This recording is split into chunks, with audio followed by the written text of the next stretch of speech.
Ágora es un término griego que significa lugar de asamblea o reunión. Tradicionalmente, el ágora era el lugar específicamente designado para que los ciudadanos griegos se reunieran a debatir sobre los diferentes asuntos concernientes al sistema democrático. A partir de este momento, tenemos un Ágora en Luz Radio 102.9 con Gabriel Andrade. Saludos amigos, bienvenidos a Ágora. Hoy me acompaña en la edición y montaje William Velarde, en el control técnico Franklin Palmar, nuestra productora es Norelba Torres, el director de Luz Radio es Jesús Urbini y quien les habla, Gabriel Andrade, estará en la conducción. Mi Twitter es @gandrade80. Esta noche me acompaña un querido amigo, el periodista Carlos Velázquez. Con él estaremos conversando sobre la década de los 80 en la cultura pop. Saludos, Carlos, bienvenido, buenas noches. Buenas noches, Gabriel. Nuevamente contento de estar aquí. Y sí, venimos a hablar de la música de los años 80, una de las décadas más importantes de la historia contemporánea de la música. Tú eres locutor de un programa, si quieres aprovechas para promoverlo por acá. Por supuesto, es Buena Vibra, mi programa que se transmite por Sabor 106 los sábados de 3 a 4 de la tarde. Lo hago junto a Ladislai. Es Buena Vibra. @Buena Vibra FM1 es el Twitter. En Facebook los jueves, supuestamente, hay la moda de que uno haga un Throwback Thursday. O sea, correcto, volver al pasado algún jueves, ¿no? Y claro, esto también va muy a la par con el movimiento retro, ¿no? Que se organizan fiestas como para conmemorar décadas pasadas y con asuntos temáticos, ¿no? Entonces la vestimenta, la comida, algunos objetos. Y claro, los 80 siempre es uno de los favoritos en los retros. Mucho más que los 90, yo diría mucho más que los 60. Yo he ido a fiestas retros ochenteras. Y bueno, además de la música, que vamos a hablar un poco de ella, por ejemplo, recuerdo que en una fiesta ochentera que me tocó ir había disquetes, que eso ya es una cosa totalmente obsoleta, disquetes sí, de los grandotes, ¿no? Sí, correcto. Y cosas así por el estilo. ¿Por qué los 80, crees tú, Carlos, fascinan tanto? O sea, ¿por qué las fiestas retro hacen tanto énfasis en los 80 y no en cualquier otra década? Porque nadie hace una fiesta retro de los 20 o de los 30, sino es en los 80. Sí, de verdad que los 80 y los años 70 también son las épocas más recordadas con esas fiestas temáticas que tú mencionas. Hace poco asistí también a una que era años 80, pero también tocaba los años 70 un poco. ¿Pero por qué los años 80? Bueno, los años 80 se caracterizó por una década en donde hubo muchos cambios a nivel cultural y a nivel musical. Es la década en que la mayoría de los estilos musicales que hoy en día reinan en las listas de popularidad fue que surgieron y se fueron haciendo más conocidos a nivel mundial, vamos a estar claros, porque quizás aquí en Venezuela, donde estamos, se escuchaban un poco que sí, la música, el merengue, la salsa, la guaracha, en el caso de Maracaibo, la gaita, pero en los Estados Unidos ya se estaba escuchando toda esta música, el pop, el rap, estaba comenzando el rap, que es un estilo musical también que hoy en día es uno de los más grandes del mundo, y en esa época fue el surgimiento del rap, el surgimiento del rock and roll, del heavy metal. Fue cuando empezó a agarrar popularidad a nivel mundial. Hubo circunstancias políticas, porque la década de los 80 es la última de la década de la Guerra Fría, y es cuando había como dos grandes vertientes, ¿no? Por una parte se pensaba que la Unión Soviética y los Estados Unidos se iban a reencontrar y hacer la paz, como eventualmente ocurrió. Pero por otra parte había mucho temor apocalíptico, es decir, ya llevamos 5 o 6 décadas apuntándonos los cañones y esta sí va a ser la década de que los vamos a activar, ¿no? Sí, y cuando llegó un tipo como Reagan al poder, se activaron algunas alarmas porque decían, este hombre no anda con cuentos. Sí, correcto. La retórica es más agresiva ahora. Menos mal que del lado soviético Gorbachev era un tipo más comedido, más pacifista, ¿no? Eso influyó sobre la cultura pop y la música, sí, la Guerra Fría. Claro que sí, totalmente. Sí, fíjate que durante la Unión Soviética, desde que llegó Lenin hasta la época de Gorbachev fue el que empezó a permitir la música rock en la Unión Soviética, porque antes de eso estaba prohibido. De hecho, todavía a mediados de los años 80 había jóvenes presos por escuchar música rock. Así de sencillo. Eso estaba prohibido, vetado completamente. Pero fue Billy Joel el que fue rompiendo un poco ese paradigma de eso que estabas diciendo, de la Unión Soviética, de que no mira lo occidental es lo prohibido, o no mira la música rock, eso es música del diablo, música no apta para una sociedad como la rusa en ese momento, como la Unión Soviética. Y Billy Joel fue el primer artista occidental en presentarse en la Unión Soviética, en Moscú, aunque en realidad hizo una gira por toda Rusia, lo que es Rusia hoy en día. Se presentó en Moscú, en lo que era Leningrado, que hoy en día es San Petersburgo, y otras diferentes ciudades de la Unión Soviética en aquella época. Y él fue el que rompió ese paradigma, porque antes de eso, incluso los Beatles nunca lograron tocar en la Unión Soviética, pues eso estaba prohibido totalmente. Billy Joel fue el primero que llegó a la Unión Soviética y lo gracioso hay un documental sobre eso, sobre esa visita de Billy Joel a la Unión Soviética en el año 1987. Y es que la gente, los rusos, no conocían la música de Billy Joel, pero les llamó la atención que un artista de los Estados Unidos se presentara por primera vez en suelo soviético en aquella época. Y asistieron al concierto, lo disfrutaron, pero lo gracioso que dice Billy Joel es que, por supuesto, no conocían su música y obviamente no había gente coreando las canciones. ¿Eran canciones en inglés? Sí, totalmente en inglés. Y uno puede presumir que los rusos no entendían las canciones. Exactamente, pero la música, el ritmo de la música los llevó a disfrutar, como decir, oye, pero esto es bueno, y este artista norteamericano como que es chévere, bueno. Y eso fue lo que causó una especie de apertura detrás de esa cortina de hierro, como la llamaban. La cortina de hierro así es como se denominaba a estos regímenes soviéticos europeos de los años 80, de los años 70. Claro, bueno, del fin del comunismo se han hecho muchas películas. Quizás la más famosa de todas es Adiós a Lenin. Y hay una escena muy famosa, no trata esto sobre Rusia, sino sobre las dos Alemanias, pero hay una escena muy famosa que es cuando el muro de Berlín está a punto de caer, o los primeros días después de su caída. Hordas de alemanes orientales se van a Alemania Occidental, no propiamente a vivir, sino a los lugares que en Alemania Oriental estaban prohibidos, los McDonald's, los lugares donde venden pesicola. Y una escena muy importante es que van a ver videos pornográficos, pero te digo, viejas. O sea, personas que uno jamás imaginaría que estarían viendo pornografía, alemanas orientales van en masa a la Alemania Occidental a ver pornografía. Y salen algunas escenas pornográficas muy ligeras, ¿no? Sí. Que si te pones a ver son muy gafas, porque es una mujer echándose crema chantilly sobre su cuerpo. No hay nada así tan explícito. Pero es impresionante cómo está ese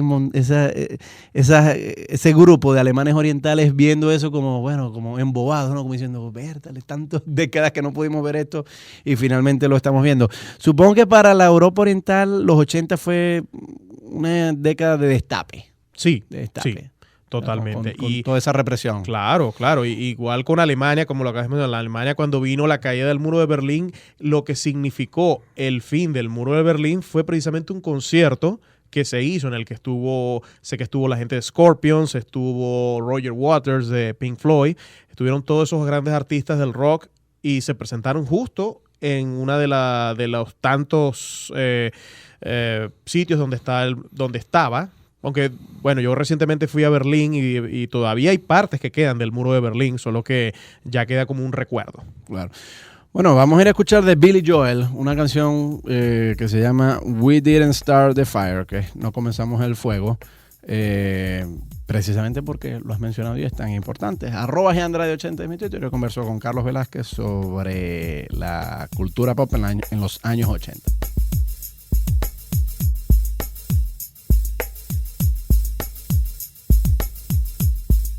Seguimos en Ágora, @Geandrade80 es mi Twitter. Hoy converso con Carlos Velázquez sobre la cultura pop de los años 80, década favorita de mucha gente. Hoy uno ve con retrospectiva los años 80, Carlos, y bueno, uno puede admirar la música, pero los peinados son feos, ¿no? ¿Qué le pasa con los peinados? ¿Por qué hoy nos parecen tan feos? Que claro, esto lleva consigo una cosa antropológica muy importante, ¿no? Que es que no hay un valor intrínseco muchas veces en ciertas modas. Porque en los 80 yo te apuesto a que quien viera esos peinados iba a decir esto es lo mejor del mundo. Pero hoy, 30 años después, decimos esto es horroroso. ¿Qué hace que hoy los peinados de los 80 nos parezcan tan feos? Quizá lo ridículos que eran. Bueno, mira, en esa época se utilizaba mucho la laca, el spray y todas esas cosas en el pelo, más que todas las mujeres utilizaban eso. Y los hombres también.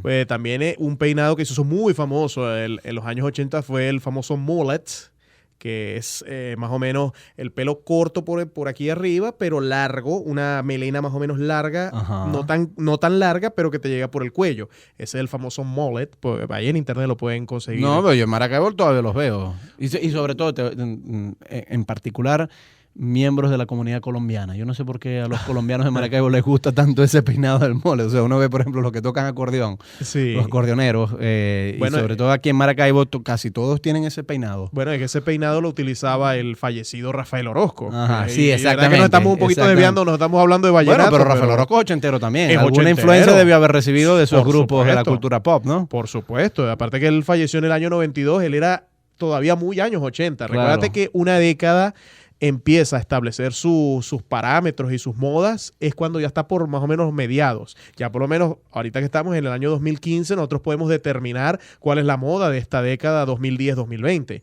Pero en el 2010 todavía teníamos moda de los 2000 a 2009. Igual sucedía en los 80. Tú te vas al año 1980 y ahí ves influencia de los 70 todavía.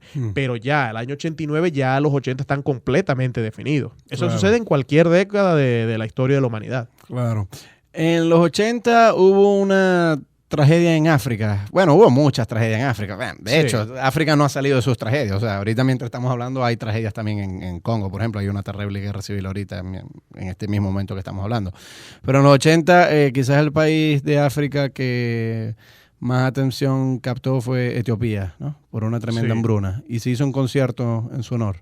Sí, bueno, eso vino desde el año 1984.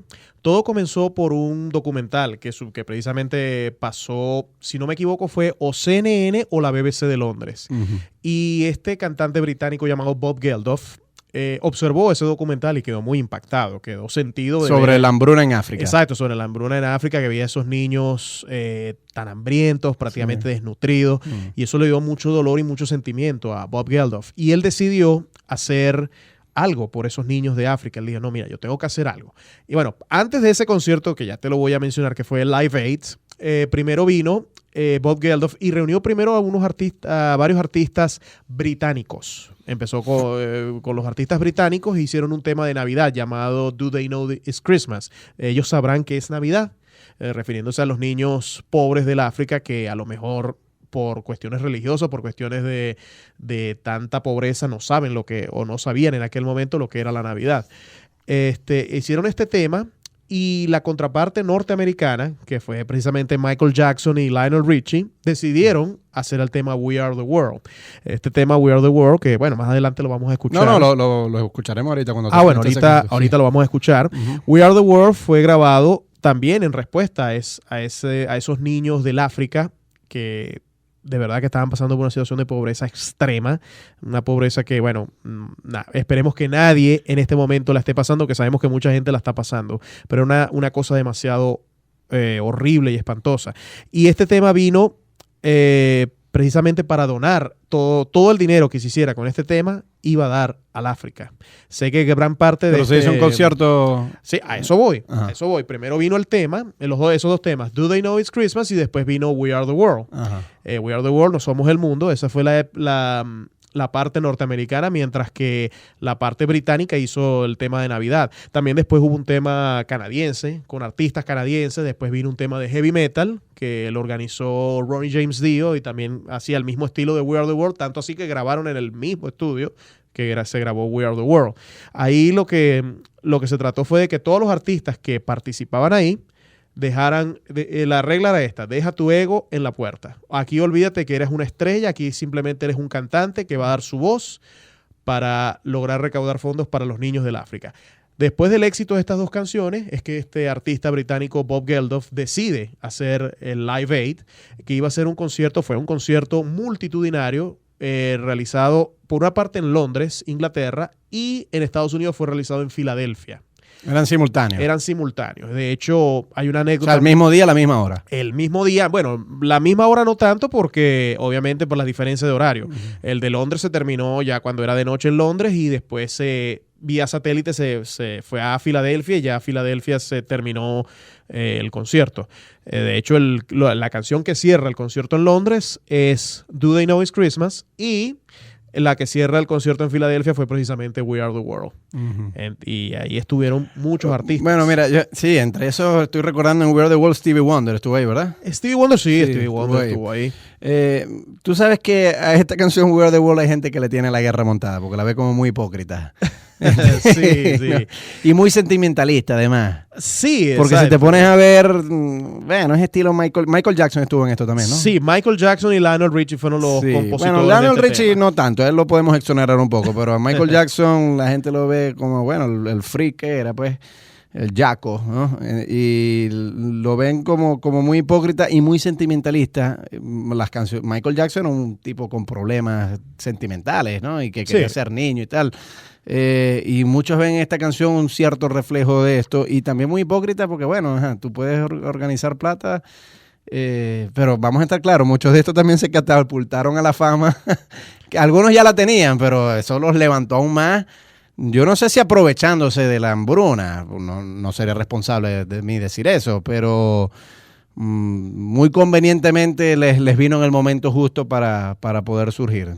Claro, la hipocresía de la que tú hablas es de que estas son mega estrellas de rock famosísimas, con muchísimo dinero y que están haciendo este tipo de cosas. Quizás eso que tú dices, la hipocresía, aplica para ciertos artistas, pero no para todos. Me atrevo a decir que Michael Jackson no estaba en esa lista de hipocresía. De verdad, él tenía... Él fue a África a abrazar a un niñito hambriento de claro que Etiopía, lo hizo. Sí, lo hizo. Y hay video de eso. Hay muchos videos de eso. Él y la fallecida ya princesa Diana. Carlos, también es como cuando un político venezolano se mete a un barrio a abrazar a una viejita para la foto. Entonces, después cuando termina la foto, bueno, dale, salí pues. Ya no te quiero estar aquí. Sí, no. Para esos casos sí sé. Pero para mí, Michael Jackson y también la princesa Diana era algo más auténtico que una simple hipocresía o simplemente estar como quien dice, no, mira, yo quiero que me saques la foto abrazando al niñito para salir en todas las portadas de los periódicos del mundo. A mí me parece que para ellos sí, para muchos es una hipocresía, pero para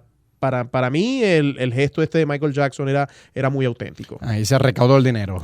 Se recaudó el dinero, después salió el concierto, recientemente salió el concierto, 20 años después salió en DVD y las ganancias de este DVD todavía se están ¿Ha habido remakes de We Are the World, la canción? Sí, se hizo uno hace 5 años por motivo de los 25 años del lanzamiento, del lanzamiento original. Y esta vez se hizo, pero fue por el terremoto de Haití. Pero esta versión, de verdad, a mí particularmente esta versión no me gustó igual que la original. Bueno, vamos a escuchar la clásica, la original. We Are the World, We Are the Children. Con todos estos artistas, ya ni siquiera los voy a mencionar porque Stevie Wonder, Michael Jackson, son tanto. muchísimos.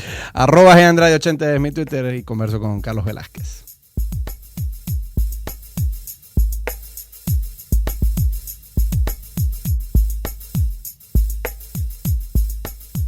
Seguimos en Ágora, @GAndrade80 es mi Twitter. Hoy converso con Carlos Velázquez sobre la década de los 80 en la cultura pop. Una década que ha tenido mucha influencia al punto de que las fiestas retro y yo no sé si los Throwback Thursday, los de volver a los jueves en Facebook, uno regresa a los 80, pero sí sé que las fiestas retro sí son muy populares, la temática de los 80. En el segmento anterior hablamos de We Are the World, que es el temazo, uno de los cumbres de los 80, que se hizo pues en honor a las víctimas de la hambruna de Etiopía en esa década. Ahora, África tuvo otra influencia en la década de los 80 en la cultura pop porque un artista, Toto, compuso una canción, África. Sí. Es un poco extraño. ¿Toto es que inglés o gringo? No, todos son norteamericanos. Son norteamericanos. Es un grupo norteamericano. Pero son blancos o negros ellos. Son blancos. Es un poco extraño porque, bueno, los negros lo entiendo un poco más porque ellos dicen que son sus ancestros, vienen de esclavos y tal. Pero que unos blancos norteamericanos se interesen por África y le dediquen una canción es un tanto extraño. ¿Cómo era esto? Bueno, tú sabes que la música africana fue de mucha influencia en los artistas músicos blancos. Eso incluso se vio desde los años 50 cuando los mismos Beatles escuchaban a músicos negros como Chuck Berry, como Little Richard, que toda esa música, el rock y el rhythm and blues y el blues, venían de África. Era música que los negros hacían en sus casas, en los barrios pobres de los Estados Unidos. Y toda esa influencia... Pero no viene de África, viene de los negros de Estados Unidos. Una cosa son los africanos y otra cosa son los negros norteamericanos. Pero eso vino todo de África. Todo, o sea, lo fueron metiendo en los ADN de los músicos estos negros que se hicieron famosos en los años 50. Sí, es cierto, hay muchos que son de los Estados Unidos, pero muchos venían con la ascendencia africana ya directa de sus padres. Bueno, yo lo digo porque yo creo que hoy un africano se molestaría o se ofendería si le dijeran que Snoop Doggy Dogg, por ejemplo, la música que él hace es música africana. Bueno, es decir, no, hermano. El rap es más neoyorquino. Exacto, yo me atrevo a decir que el mero rap... hecho de que un artista sea negro, eso no quiere decir que su música sea originalmente de África. No. Pero bueno, en fin, volviendo a lo de Toto, entonces, ¿cómo fue que ellos se interesaron por África y le dedicaron esta canción tan famosa? Bueno, ellos de por sí tenían muchas canciones. Ellos fueron un grupo muy importante a principios de los años 80.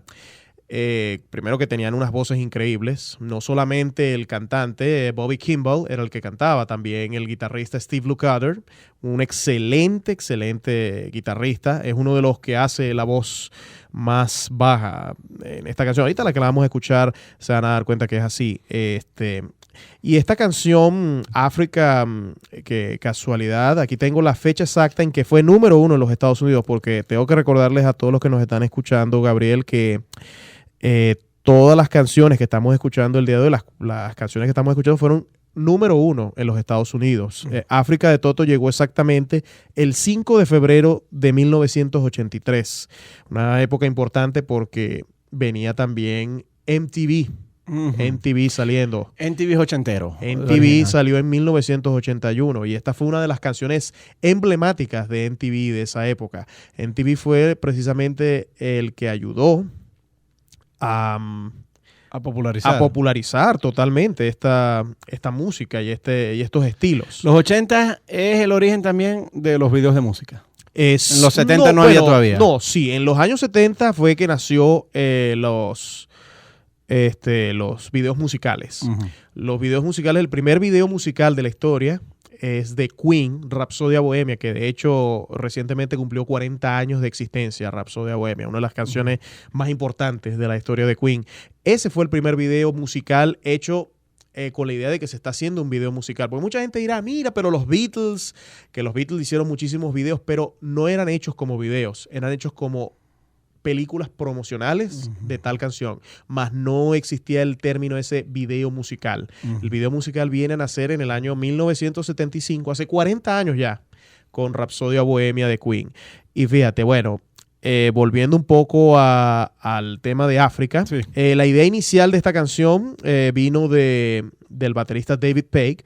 Él decía que la idea de esta canción es un niño blanco está tratando de escribir una canción en África, pero como nunca ha estado ahí, solamente puede decir lo que ha visto en televisión o lo que recuerda en el pasado. De eso se trata más o menos la canción. Si te la puedo, ahorita que la vamos a escuchar vas a dar cuenta con la letra. Claro. Es básicamente eso, de lo que trata la canción. ¿Y de esta canción hay video?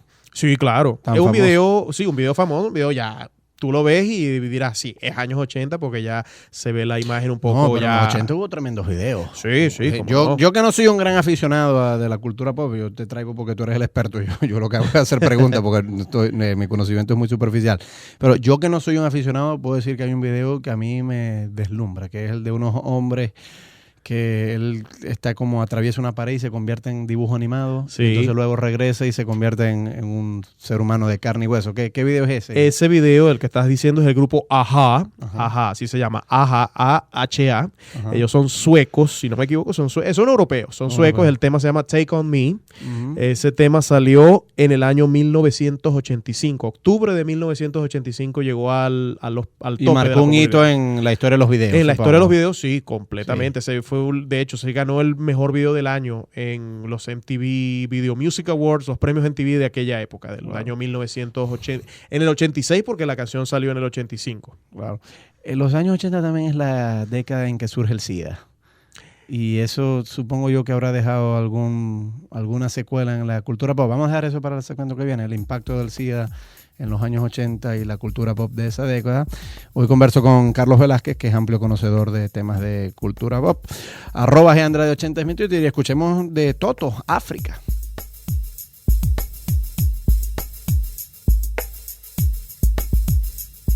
Seguimos en Ágora, @GAndrade80 es mi Twitter. Esta noche converso con Carlos Velázquez.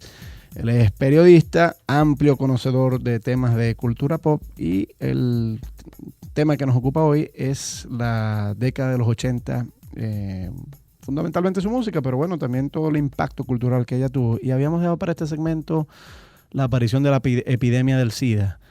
El SIDA tuvo cierto impacto en la cultura pop en los años 80, ¿no? Sí, sí, por supuesto.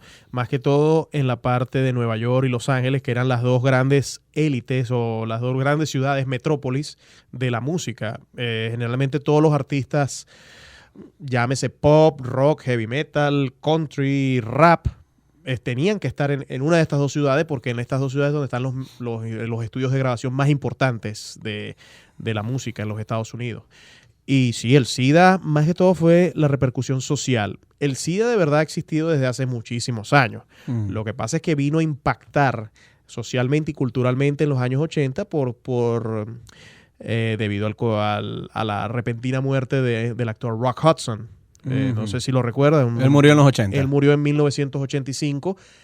Se descubrió después que él había sido homosexual y todo eso. Y al principio, en los años 80, cuando sale esta crisis del SIDA, mucha gente se empezó a asustar porque dice, ay, mira, yo tuve relaciones sexuales sin protección, sin condón, y eso fue un escándalo gigantesco. Muchos actores, muchas actrices se escandalizaron y la muerte de Rock Hudson fue la que marcó ese impacto cultural. Después vino la de Freddie Mercury, Freddie Mercury falleció en el año 1991, ya terminados los 80. Pero todos los 80 se sabía su enfermedad. Ya, ¿verdad? Se sabía.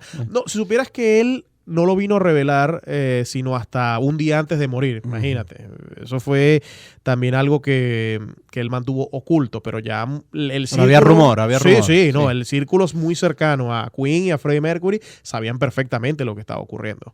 Y todo esto repercutó en la música y en la parte cultural. Sí, pero uno esperaría que frente a una epidemia de transmisión sexual como el SIDA, la música en los años 80 le hubiese puesto un poco de freno a la venta del sexo, pero no. Más bien los temas sexuales crecieron o más. Sí, porque, por ejemplo, sí. los 80 es la década de Madonna.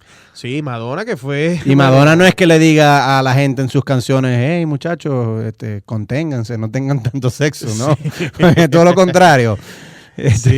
Un poco irónico eso, ¿no? Claro, no, y Madonna que de por sí fue la artista mujer más importante de los años 80, porque marcó toda no solamente en cuanto a la música, sino a la moda, de cómo se vestían las muchachas de aquella época. Yo he visto videos del año 1985-86, un concierto de Madonna, y ves a todas las fanáticas, todas las muchachas vestidas exactamente como Madonna. Y cómo se vestía ella en los videos. Y el tema sexual es muy prominente. Totalmente. Y después bueno, a diferencia, por ejemplo, de Queen, que no hay tanto sexo, o de otros grupos así ochenteros como Toto o los que cantaron We Are the World. Pero en Madonna sí, o sea, Madonna es sexo. Sí, sí. En todo caso, alguna que otra canción de amor. Sí. Pero sí, el sexo obviamente, porque el sexo vende. Esa es la verdad. El sexo vende, el sexo siempre ha sido un un catalizador de ventas masivas. Claro, Madonna escandalizó mucho también a la Iglesia Católica, ¿verdad? Por el nombre que ella utilizaba y algunas imágenes. Sí, pero en particular a la Iglesia Católica. Sí. Te pregunto, porque según tengo entendido, ella usaba algunos iconos religiosos propios del catolicismo en zarcillos. Sí. Y además se hacía llamar Madonna, que es el título que se le da a la madre, a la Virgen María. Es correcto. Bueno, como una profanación, ¿no? No es que se hacía llamar Madonna, sino que Madonna es un nombre legal. Ajá, es un nombre legal. Es el nombre que sale en su pasaporte, pues ya se llama Madonna. Sí, pero bueno, digamos, pero parecía, sí, bueno, está bien, pero pareciera que la promoción de su nombre era como una parodia de la Virgen, ¿no? Entonces, claro, era como la sexualización de la Virgen María, que es una cosa muy blasfema para los católicos. Sí, correcto. Lo que pasa es que, bueno, ese es su nombre. Es como... ¿a quién le podríamos echar la culpa? ¿A su papá o a su mamá porque le pusieron ese nombre? No, pero digamos que adrede, bueno, lo que los católicos decían, como yo no voy a misa ni nada de eso, a mí la verdad es que me trae sin cuidado, pero lo que sí he escuchado la queja de los católicos, y como yo sé que tú vas a misa, a lo mejor tú sí has escuchado esto más, es que ella adrede quiso equipararse con la Virgen, no solamente en el nombre, sino en movimientos, en algunas imágenes que utilizaba en su ropa. Es decir, le gustaba jugar con la idea de la profanación del símbolo sagrado. Sí, claro. Aunque muchas veces lo hacen es como, te lo mencioné en un programa anterior, es para llamar la atención, para que la gente hable de eso, bien sea de buena o de mala manera. Porque una vez escuché a alguien decir, publicidad, sea buena o mala, es buena publicidad. Porque siempre que hablen de ti es excelente. Para un artista por lo menos lo es así. Fíjate que hoy en día, en este año 2015, eso que hacía Madonna en los años 80, que escandalizó, hoy en día aquí en Venezuela lo está haciendo Diosa Canales. Exactamente igual. Solo que quizás se está llevando a un paso más allá. Sí, pero la diferencia es que, bueno, según lo dicen los católicos, Diosa no está utilizando símbolos religiosos. En cambio, Madonna sí lo hacía. Sí, no niegas eso. Pues. No, yo no te lo estoy negando para nada, sino que mi punto es, y que quiero hacerte llegar, es que generalmente lo hacen es para llamar la atención, no necesariamente de que no, mira, yo voy a ir en contra una profanación de la iglesia, deliberada. Exacto, no sí, es una profanación. Pero bueno, aún así, la comercialización de lo sagrado molesta a los católicos. Totalmente. Yo los entiendo, ¿no? Pero bueno, si estamos en una sociedad libre, los católicos yo creo que se la tienen que calar. O sea, si a un católico no le gusta que un artista utilice un cuadro de la Virgen María para esto, para aquello, bueno, o sea, la libertad de expresión implica eso. Sí, yo como católico yo respeto mucho la libertad de expresión, aparte como periodista que soy, que la libertad de expresión es muy importante en todo sentido. Sí, mal estaríamos si los periodistas no hacen No, que nada. Yo lamentablemente veo que en este país algunos periodistas van por ese sendero de la autocensura y de cosas así por el estilo, por los destinos políticos que está tomando nuestra nación. Pero bueno, espero que esto se recupere. Desde el punto de vista deportivo, también los 80 tuvieron mucho impacto por los mundiales de fútbol que hubo en esa década. Yo creo que y hubo un impacto también en la cultura pop. Sí, yo creo que los tres deportes clave en los 80 y que todavía siguen siendo clave, pero en los años 80 fueron muy importantes, por supuesto, el béisbol, con la Serie Mundial y el béisbol aquí en Venezuela. El fútbol, por supuesto, Maradona. Maradona, hubo 3 copas mundiales, bueno, 2 copas realmente, porque la tercera fue ya Italia 90, ya era años 90, pero 2 copas importantes, la de España 82 y México 86. Maradona, por supuesto, era el ícono de esa época. De hecho, Maradona, la primera vez que el grupo Queen se presentó en Argentina, justo después de la dictadura de Videla. Queen fue uno de los primeros que pisó suelo en Argentina. Y Maradona estuvo ahí en ese concierto. Tanto así que Freddie Mercury lo llamó al escenario. Aquí tienen a Maradona, que nos vino a visitar. Y Maradona hizo una pequeña introducción así, presentando el tema Otro muerde el polvo, Another One Bites the Dust. Y él lo dijo así: aquí estoy yo, bienvenidos todos. Y ahora les presento Otro muerde el polvo con Queen. Sí, algo así dijo. Oye, Carlos, muy agradecido por haber venido a Ágora. Cuando quieras regresar, acá te esperamos. Gracias. Y el tercer deporte, antes de que se me olvide, el tercer deporte, el básquet. porque mis figuras como Kareem Abdul-Jabbar, Magic Johnson y Michael Jordan en sus inicios. Claro, antes de que nos vayamos, si quieres aprovecha y promociona el programa del cual eres locutor y que yo a veces escucho. Claro, por supuesto, es Buena Vibra por Sabor 106.5 FM, los sábados de 3 a 4 de la tarde. Mi Twitter es @CarlosAlbertoBZ, el Twitter del programa es @BuenaVibraFM1, lo hago junto a Ladisly. Gracias a William Velarde, que estuvo en la edición y montaje, Franklin Palmar en el control técnico, Norelba Torres es nuestra productora, Jesús Urbina es el director de Luz Radio y quienes habla, Gabriel Andrade, estuvo en la conducción. Nos vamos con un tema de Madonna, como no podía ser de otra manera, Like a Virgin.